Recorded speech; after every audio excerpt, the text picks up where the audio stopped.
नमस्कार बंधुरा এই দুটো হচ্ছে আমার বাড়ি আন্ধ্রা কালাঙ্কা পায়রা। ঠিক আছে, এইটা নটা খুবই ভাইব্রেশন আছে, প্রচুর কাঁপে নটটা। আর এটা হচ্ছে মাদাটা এক সাইড হয়ে গেছে, নাহলে নর মাদা দুজনই খুব ভালো। ঠিক আছে, এই হচ্ছে নর আর এটা হচ্ছে মাদা।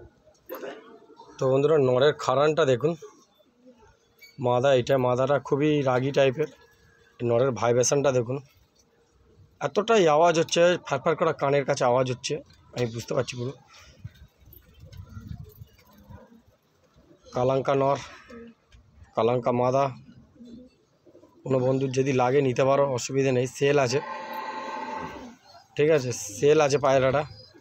আর যদি এরকম পায়রা নিতে চাও তাহলে আমার চ্যানেলটাকে সাবস্ক্রাইব করে রাখো, এরকম নিত্য নতুন আরও ভিডিও পাবেন। তো ভিডিওটা এখানে অবধি শেষ করলাম।